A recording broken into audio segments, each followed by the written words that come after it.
Assalamualaikum warahmatullahi wabarakatuh. Waalaikumsalam warahmatullahi wabarakatuh.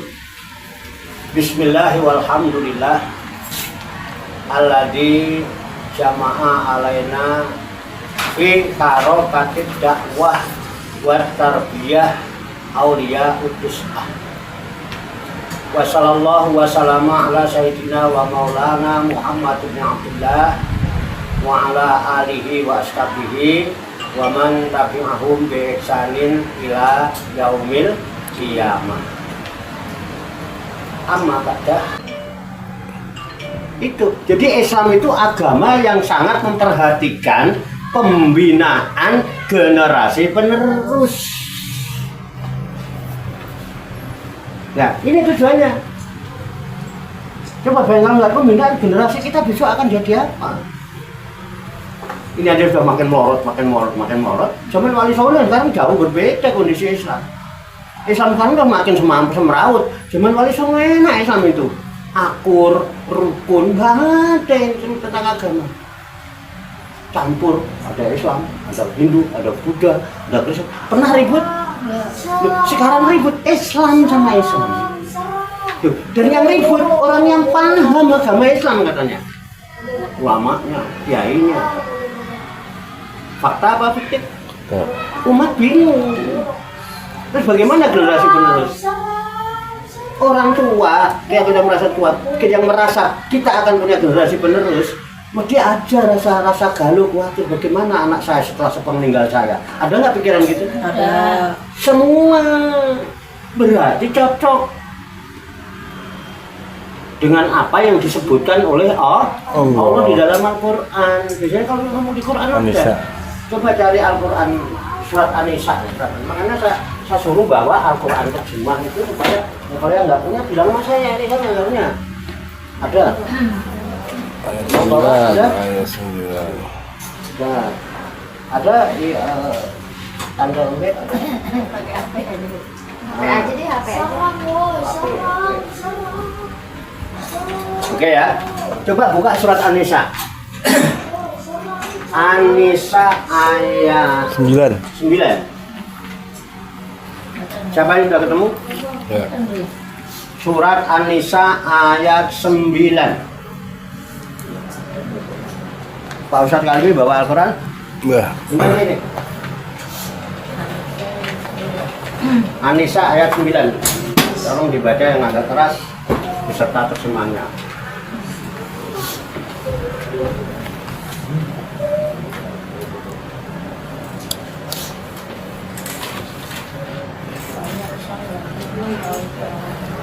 Udah ketemu Pak? Nah.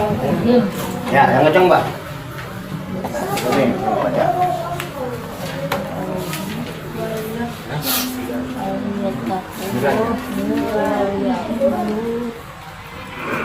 Nggak kelihatan? Dah. Jangan malah kecil. Oh iya. Belum ketemu? Yang sudah ketemu siapa?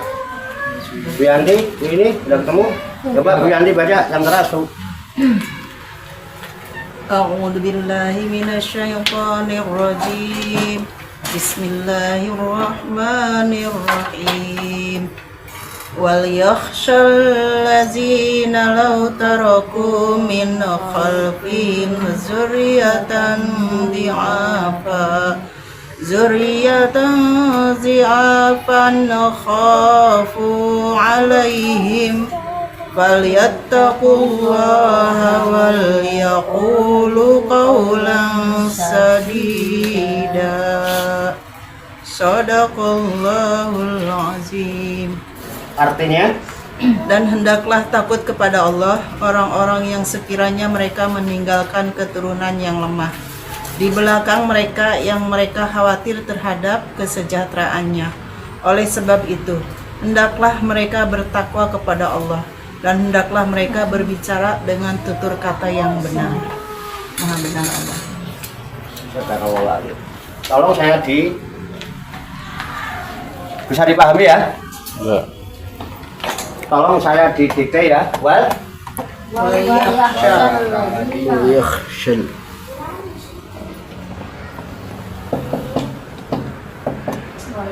saladina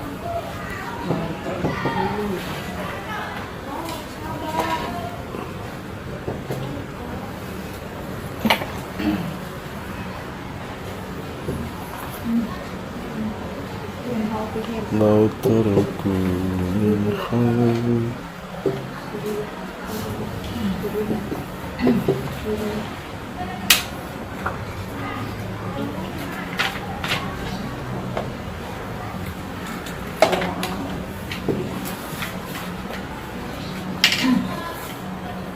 Terus wal yakhshal ladzina law taraku min khalfihim dzurriyyatan di'afa khafu alaihim. Ohnya panjang ya.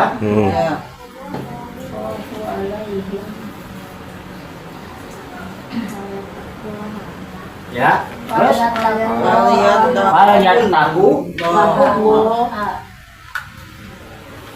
pakai alif nggak kepalanya? enggak ngomong par Kan? enggak beralih par lihat Nggak pakai alif kan? Enggak, lam. Langsung lam. Wal yattaqullaha.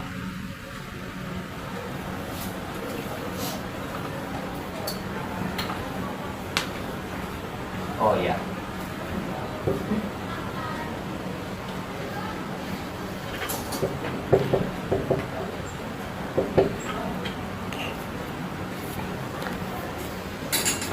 Fal yattaqullaha wa qulu Wal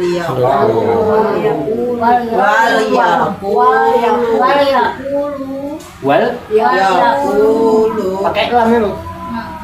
Ya. Wal gini. Wau lam. Wahulam ya, nggak pakai alif. Wau lam. Wahulam, Yaqul. wahulam ya, of, Wal yaqulu qawlan Kolan Sadida. Sadida. Sapa. Pakai sin, Pak. sin bukan Sin, sya, Hah? sin, Sin. nggak ada titik Sin. tiganya, Hah? nggak ada titik Sadidanya. tiganya. Sin. Masa? Sadida. Sajid nggak pakai titik? Enggak. Sadida. Udah. Wal yakhsha. Ya. Dan hendaklah takut. Alladzina orang-orang lau taroku jikalau mereka meninggalkan min khalfihim di belakang mereka zuriatan keturunan zuriyah anak cucu penerus di'afa yang doib yang lemah. Oke. Khafu alaihim dan mereka juga khawatir atas mereka. Ada khafu rasa takut khawatir pada mereka, mengkhawatirkan. Banyak orang tua itu juga mengkhawatirkan anak. Kan? Bagaimana kalau anak saya nanti gini? Bagaimana kalau anak saya ini? Enggak cuman mau beranak tapi enggak mau enak, enggak mau beranak. Itu anak harus. Jadi khafu alaihim. Fal yattaqullaha, maka hendaklah mereka takwa kepada Allah. Wal yaqulu, dan hendaklah mereka bertutur kata, mengucapkan qaulan dengan ucapan syadidan yang berat, ucapan yang berbobot, ucapan yang baik. Jadi jangan asal ngomong. Mentang-mentang ngomong nggak kulaan ke pasar induk, ngomong dia nggak pernah ini. Gua ngomong gini apa manfaatnya? Bagaimana mudorotnya? Gua kalau ngomong itu kira-kira yang ada manfaatnya, sama-sama ngomong seharian 1 jam ngobrol, gua ngobrol yang ada manfaatnya, yang berbobot. Asal ngemeng aja. Ya kan akhirnya waktunya habis, nggak punya nilai. Gitu loh, oke ya? Jadi sini jelas. Seiring dengan firman Allah itu, wal yasaladina lau taroku, dan hendaklah takut, orang-orang itu takut kalau nanti itu meninggalkan di belakang mereka generasi-generasi yang lemah. Lemah dalam bidang apa? Lemah di sini ada beberapa hal, tapi yang utama, yang pertama yang dimaksud di apa di sini? Ya, di apa ini? Satu, ilmu. Ya. Kedua, akidah. Tiga, Syariat. ibadah atau syariah. Keempat, Akhlak. kelima, manca. Tapi yang penting ini, dia apanya artinya doib ya, lemah ya. Apa yang dikhawatirkan lemah ini? Satu, lemah ilmunya. Jadi jangan ada tidak anak-anak yang nggak berilmu. Ilmu itu penting. Kenapa? Ilmu itu bekal yang paling utama. Saking utamanya ilmu, pernah ya, ada seorang nabi rasul namanya Nabi Daud. Itu Nabi Daud itu kaya raya, raja lagi. Nabi Daud, Nabi Bani Israil. Dia punya putra namanya Nabi Sulaiman alaihissalam. Itu menawarkan kepada Nabi Sulaiman, wahai Sulaiman, anakku, kata Nabi Daud, kamu pilih nak, bapak udah tua, kamu pilih jadi raja. Kalau kamu pilih jadi raja, bapak siap turun, gantikan bapak. Orang tua pasti begitu. Bapak udah tua, apa kamu mau jadi sultan? Apa anakmu yang akan jadi sultan? Ya, jangan bangga doang. Kalau cuma bangga doang, yang gua sultan mah bebas. Iya, mau nggak jadi generasi penerus? Bapaknya, anaknya, cucunya dihantarkan. Satu, silakan. Nabi Sulaiman nggak mau. Apa kamu jadi orang kaya? Kalau kamu jadi orang kaya, semua kekayaan yang ada untuk kamu. Apa kamu pengen istri yang cantik? Kurang hebat gimana? Tahta, harta, wanita ditawarkan. Kalau engkau pengen istri yang cantik, pilih semua.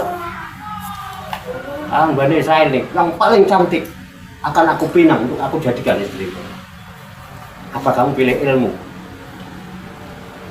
Deretan 1, 2, 3, tahta, harta, wanita, dia singkirkan, nggak dia pilih. Akhirnya dia pilih ilmu. Nabi Sulaiman pilih ilmu, Pak. Nabi Sulaiman alaihissalam pilih ilmu. Justru dengan ilmunya akhirnya dia jadi sultan, jadi raja, rasul pula, nabi, kekayaannya banyak, istrinya cantik namanya Ratu Balkis. Keren nggak? Iya. Itu di Quran ada. Loh, kalau sampean pengen, amalin aja amalannya Nabi Sulaiman itu. Sampean bingung nggak punya duit, sampean bingung nggak punya harta, saya bingung nggak punya, ya kan? Tapi nggak mau ngamalin. Jadi kalau pengen istri yang cantik tuh, amalin Nabi Sulaiman. Gak usah lirik-lirik, udah dapet kagak lu diomelin sama bini lu. Ilmunya pakai dulu. Jangan kosong lu, ayah juga. Orang mana tuh? Foto. Ilmunya dong, ambil dong, ya enggak? Kalau ngiri, ilmunya lu jalanin, aman. Dapat domelin lagi. Iya, dapat kagak, disemprot habis-habisan, ya enggak? Iya. Itu kan rugi. Nabi Sulaiman kurang gimana itu? Cuman perempuan Ratu Balkis sok-sokan lu ya. Jangan sombong kamu sama aku. Cukup kirim surat. Innahu min Sulaimana wa innahu bismillahirrahmanirrahim. Allah ta'lu alayya wa tuni muslimin. Cuman bismillah doang ilmunya. Innahu min Sulaiman. Sesungguhnya surat ini dari Sulaiman. Wa innahu dan sungguhnya isi surat ini cuman Bismillahirrahmanirrahim. Semua saya lakukan dengan atas nama Allah yang Maha Pengasih, Maha Penyayang. Allah aja cinta kepadaku, kasih sayang padaku. Ala lu kis ngono kae. Balkis. Ala ta'lu alayya, jangan sombong, jangan tinggi hati engkau kepadaku. Waktu nih datang kamu ke sini. Muslimin dengan menyerahkan diri. Balkis datang enggak? Datang.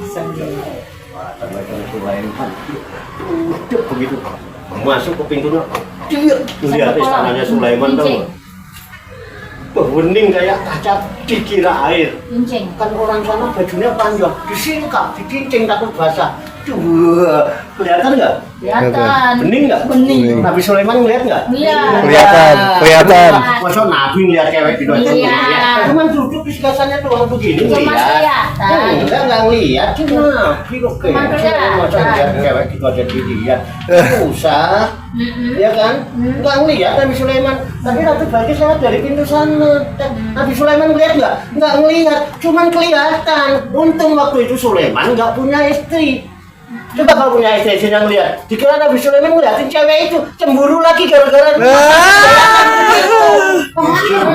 sono dari sono ke sono kelihatan kan? Mana? Nggak lihat, cuman kelihatan. Jadi beda ngelihat, kalau ngelihat itu sengaja. Nah, itu cuma kelihatan, Be. Pada kelihatan orang gede banget. Cuma biar dari arah mana juga kelihatan semua. Nah ya itulah yang harus membangkitkan kesadaran. Orang nggak usah melihat juga kelihatan. Gimana sih kita nurutin apa juga kelihatan. Akhirnya kenapa? Ya uring-uringan sendiri, menurut sakit sendiri, kan tersiksa diri sendiri, pikirannya liar. Jangan biarkan. Keren nggak tuh? Keren loh, arang-arang. Oke ya, Sulaiman pilih apa? Ilmu. Jadi itu terutama dengan ilmu semua bisa. Cuman Bismillah. Lah doanya ini sampai cuman pengen duit, pengen kaya, amalin itu di surat apa? Tuh bunyinya begini. Surat apa saya lupa. Robbik firli wahabli mulkan layam bagi li ahadim min ba'di innaka antal wahhab. Itu doanya Nabi Sulaiman. Itu biasanya ini amalin ya. Kalau saya nggak mau ngasih itu kan yang doa Nabi Sulaiman. Dan saya paham isi doa Nabi Sulaiman. Makanya ketika orang dikasih amal, ini dari Al-Quran ya, bukan karangan saya. Kamu harus percaya kan ini dari Allah. Begitu diamalin bertahun-tahun, nggak berhasil, nggak kabul bom. Buat jualan aja tambah bangkrut, gini buat gua punya dagang buat tutup gara-gara ngamalin itu. Orang nggak paham isinya. Coba deh doanya itu begini isinya. Gak usah saya tulis ya, nanti nggak diamalin. Jadi Robbik firli, ya Rob, ampunilah aku. Wahabli, kalau engkau sudah ampuni aku, berikan kepada aku mulkan kerajaan layam bagi li ahadin min ba'di, di mana kerajaan itu tidak mungkin dimiliki oleh seorang pun sesudahku. Ya iya. Tidak mungkin. Innaka antal wahhab, sesungguhnya engkau maha memberi. Nabi Sulaiman dikabulin. Tapi setelah Nabi Sulaiman zaman ngamalin nggak dikabulin, karena emang doanya Nabi Sulaiman dikabulin. Nggak mungkin ada orang yang punya kerajaan seperti kerajaanku. Sudah. Karena Nabi Sulaiman mintanya gitu.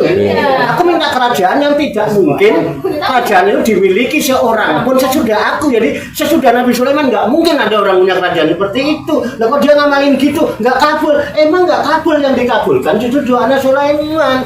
Sampean kok bersaing sama Nabi Sulaiman. Betul nggak? Terus kita gimana? Lah kamu kenapa? Banyak kan gini ya Pak.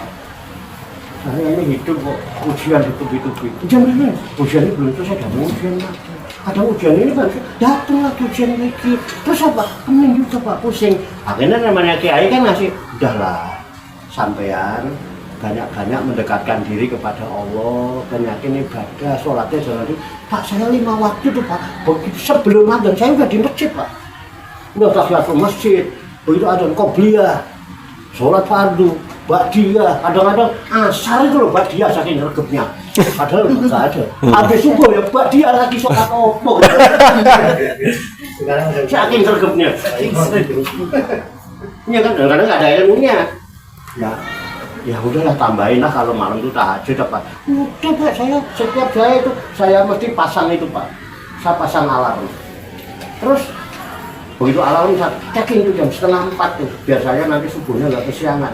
3:30 alarm bunyi Pak. Terus bangun ngapain? Matiin alarm. Terus rembulan lagi. Iya kan? Berisik banget sih, kayak sendiri-sendiri ya. Akhirnya apa? Tetap aja subuhnya kesiangan. Terus niatnya keliru. Niat subuh masa usoli fardol subha. Ini. Ngapain subha? Subuh. Nah, ya kan? Kelihatannya sholat subuh tapi kok duha duha gitu. Subuh dan duha. Apa begitu ya? Begini Mas. Zaman waktu sholat minta apa? Ya kan? Coba dari waktu sholat, nggak ada doamu yang tidak dikabulkan di dalam permintaanmu itu. Waktu sholat minta apa? Satu Robbi Firli, Warhamni, Wajiburni, Warfa'ni, Warzukni, Wahdini, Wa'afini, Wa'fani. 8 permintaan dikabulkan semua. Dosamu diampuni. Kamu disayang Tuhan. Wajiburni, kamu dilapangkan dalam hidup. Warfa'ni, kamu ditinggikan derajat. Warzukni, dikasih rezeki kamu. Kasih nafas, kasih bisa melihat, mendengar, kan bisa jalan, kasih sehat. Wahdini, dikasih petunjuk, kamu ada Al-Quran. Wa'afini, dikasih kesehatan. Wa'fa'ani, dimaafkan semua kesalahanmu. Ini yang nggak dikabulkan. Jangan sudah sama Allah. Iya Pak, dosa diampuni Pak. Saya tahu Pak, saya disayang Tuhan, dikasih rezeki Pak, kasih sehat, kasih petunjuk. Terus kenapa? Tapi kalau nggak punya duit, pengen juga kepala ini Pak. Nah, berarti lu masalahnya duit kan? Loh, waktu sholat minta duit apa tidak? Enggak. Nah, itu salahnya. Jangan minta kerajaan kan Nabi Sulaiman, tidak mungkin dikabul, kalah kita sama doanya Nabi Sulaiman. Terus udah kamu yang bikin kamu pening duit, terus mulkanya ganti duit. Robbi Firli, Warhamni, nggak usah Wajiburi, nggak usah lah kepanjangan. Robbi Firli, Warhamni aja minta diampuni dan disayang ya kan. Robbi Firli, Warhamni, Wahabli, Fulusan. Ate. Kata ya. Jangan yang banyak itu nggak jelas. Jumlahnya tentuin. Pulusan, mi'atai, miliari, rubiatan. Ingatkan Allah. Robbi Firli, ya Allah ampuni dosaku. Warhamni, sayangi aku. Kalau mau diampuni aku, mau sayangi aku. Kalau tidak punya duit, pengen juga ya Allah. Maka wahabli, berikan kepadaku fulusan, duit. Berapa? Mi'atai, miliari, rubiatan. 200 miliar rupiah. Jangan dolaron. Nanti kebanyakan malah ini terus. Andri kok dikasih 200 miliar.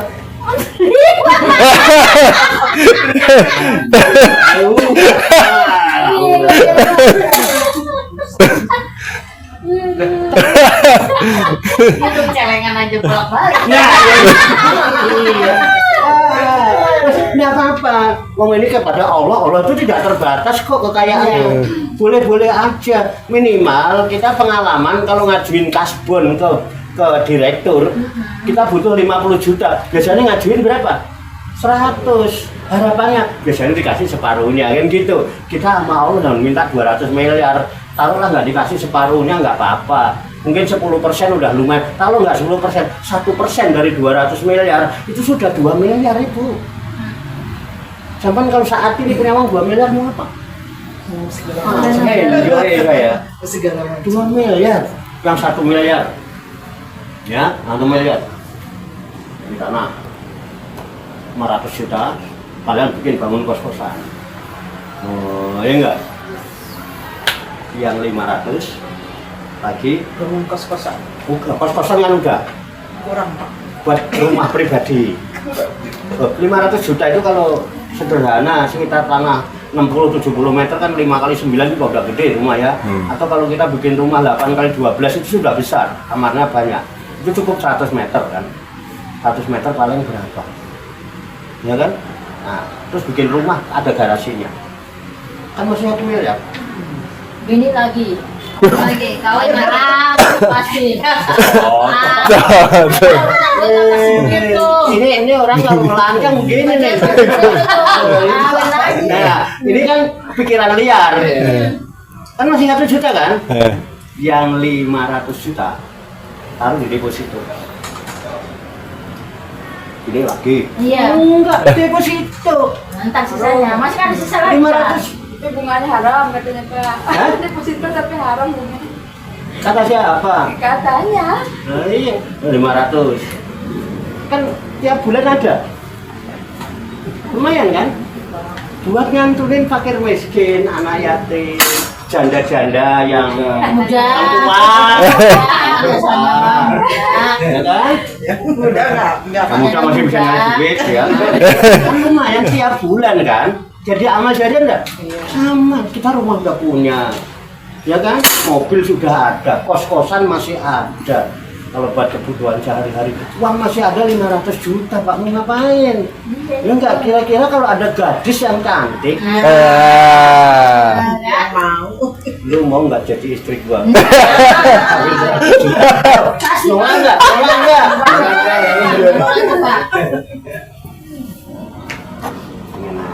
Masih 400 juta buat beli mobil satu lagi. Hitung. Yang tua biar jangan ngiri, biar jangan ngomel, mobil tuh. Gitu. Nah kita mobil satu ya, kita sama yang muda nggak punya mobil ya, boncengannya sama gua dong, dia kan nggak punya mobil. Yang dibeliin mobil kan yang tua. Biar jangan ngomel. Akhirnya yang pergi kemana-mana nganterin siapa? Yang dianterin yang muda kan nggak punya mobil. Nggak cemburu dia. Kok yang muda-muda yang dianterin dia nggak punya mobil kan? Kalau lu ngapain gua anterin, gua udah beliin mobil. Yang dianterin yang muda apa yang tua? Yang muda. Jangan cemburu. Jangan cemburu. Tidak. Indah dah? Oh Indah, udah paham ya? Jadi ini nomor satu. Apa nomor satu? Ilmu. Kalau anak kita tinggalin warisan harta sekejap bisa hilang, tapi ilmu ini nggak akan hilang. Dan dengan ilmu dia bisa berkembang hidupnya. Kedua, akidahnya itu. Ketauhidan. Ya, ini nanti dua-duanya, satu ilmu, dua akidah, cari nanti di surat Luqman ayat 12 sampai 13, cari sendiri ya. Iya. Nah, ayat 12-nya ini Luqman dikasih ilmu sama Allah, yang disebut hikmah. 13 mendidik akidah anak, ketauhidan. Jangan sampai anak kita itu terjangkit penyakit syirik karena ilmu. Ketiga, ibadah ini adalah syariat. Ibadah syariat ibadahnya ya, berarti kan nih ilmunya syariat. Nanti di sini lanjutannya nanti ada. Kemudian akhlak ini nanti bisa dilihat lagi di surat Luqman lagi. Ayat 14 sampai 19 nanti bisa dilihat. Oke, sebagai materi aja tidak saya bahas sekarang. Enggak, nanti ada yang galau. Ya, takutnya ada yang galau kalau ini saya bahas. Ya, tapi ini sebagai referensi itu ada surat Luqman ayat 12-13 itu tentang pembekalan ilmu dan akidah, tauhid, ibadah syariah. Ya, ibadah syariah itu nanti dikemas dalam sebuah ilmu namanya ilmu fikih, jadi ibadah syariah. Nah, yang kemudian akhlak. Nah, kesimpulan endingnya ya sekarang, supaya malam ini ada endingnya sekarang, bagi para daiyah, murabbi, para asatidah yang bergerak di bidang tarbiyah, endingnya satu, kita harus selalu berpikir jangan sampai murid saya menjadi generasi penerus yang lemah. Ilmunya tingkatkan, akidahnya tingkatkan, ibadah tingkatkan, akhlaknya lewat jalur belajar mengajar. Itu setidaknya ada ini kegiatan belajar, ini adalah Indonesia mengajar.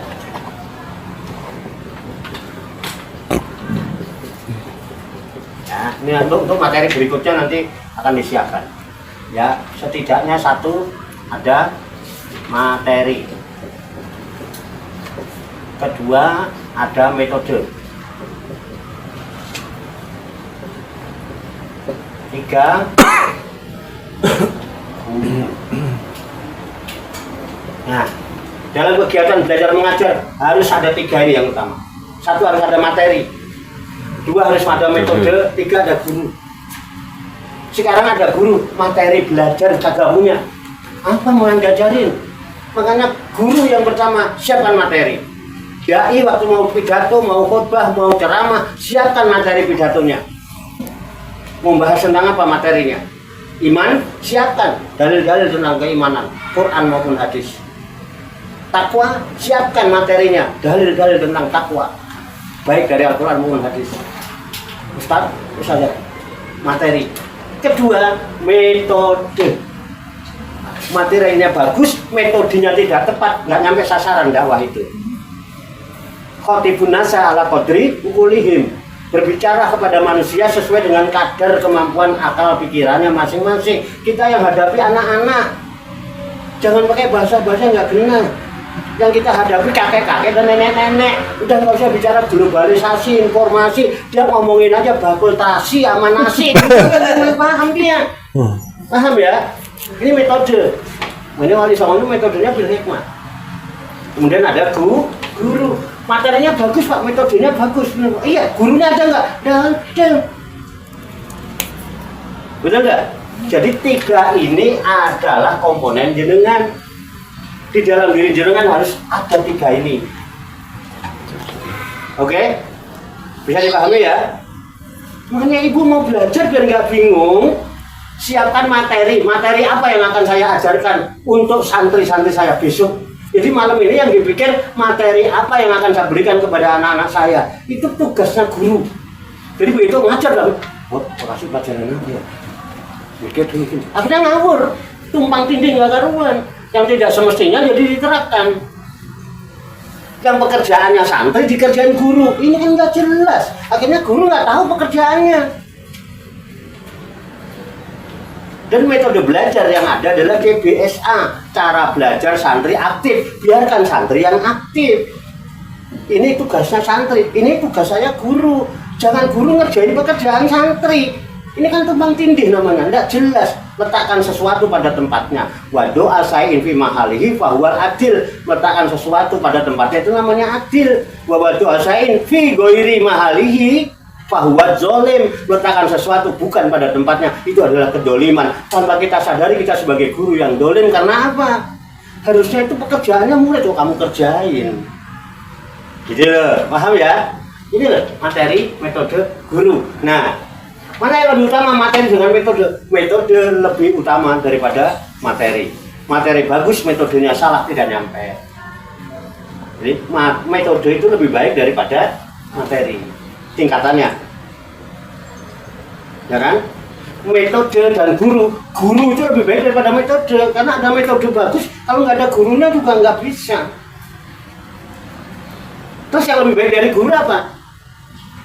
Semangat dan spirit guru jauh lebih baik daripada guru itu sendiri. Guru nggak punya semangat, guru nggak punya spirit. Spirit itu orang yang mempunyai jiwa spiritual, hubungannya dengan Tuhan erat. Guru itu harus menjaga ini spiritualnya itu dengan Tuhan. Dia lakukan karena Allah. Dia menjadi kepanjangan tangan Allah untuk menyampaikan cinta dan kasih sayang kepada orang yang membutuhkan kemampuan kita. Ini harus ada hubungan dengan Tuhan yang erat, spirit namanya. Dan dia mesti semangat. Siapa jadi guru ini? Anak-anak berhukum, bapak sakit gigi. Jangan tunjukkan kalau kita lagi sakit. Saya lagi sakit. Ada tanda-tanda Pak Warno sakit? Nyontoin sampai yang Pak Harto aja udah tua bisa kok, sampai nggak bisa tuh. Yang tegas, tegar, ceri. Iya. Ceria nggak kita hari ini? Iya. Jangan ngomong contohin loh. Semangat dan spirit guru lebih utama daripada guru itu sendiri. Guru lu guru lu. Guru kok kayak penganut wedhus. Jadi kalau pengen berubah, rubah jiwamu. Jadi dudukkan posisinya. Sekarang sampean jadi mahasantri, besok sampean akan jadi guru. Tidak begini modelnya. Aku guru saya ini. Betul enggak? Harus semangat. Punya spirit. Keren enggak? Keren. Tegar, tegas, tegak, teguh pendirian, ceria. Ceria. Seger enggak? Keren. Nah, ini apa? Ada yang ditanyakan? Tep. Oh, ini namanya kuliah ya ini lah, masuk saya mau di kayak bahasa Manchester. Ini ya kan ini lebih ilmiah lah. Oke, ingat mulai hari ini sampean bukan santri yang hadir hari ini. Catat mahasantri Pak Desi. Ya, yang belum masih santri, belum mahasantri. Ya, setelah mahasantri kalau yang mau nanti Selasa Kliwon kalau mau muatabah atau nafilah. Habis muatabah Rabu Legi talqin. Habis talqin tak gendong pergi haji dan umroh bareng saya. Janji saya. Sempurna. Kurang gimana? Tak gendong kalau yang nggak bisa jalan dan nggak tahu jalan. Nanti tak tuntun pelan-pelan. Biar nanti suatu saat bisa jalan sendiri. Melaku dewi walaupun limi gendong apa salah kali kan Dong apa beca? melaku. Oke, ada yang ditanyakan? Boleh, sama ditanyakan boleh. Baru yang 9. Jam akademik itu kalau 2 jam itu 90 menit. Karena 1 jam akademik adalah 45 menit, bukan 60 menit. Coba. Kuliah di Padang. Wah, gitu lah. Tetap. Oh, mahasantri tetap. Itu harus berani, mahasantri harus berani pro. Padahal itu berani komplit. Tetap ya? Tetap. Banyak kekurangannya, banyak kesalahannya. Saya mohon maaf. Mari kita tutup bersama dengan baca hamdalah. Alhamdulillahirabbil alamin. Wassalamualaikum warahmatullahi wabarakatuh. Waalaikumsalam warahmatullahi wabarakatuh.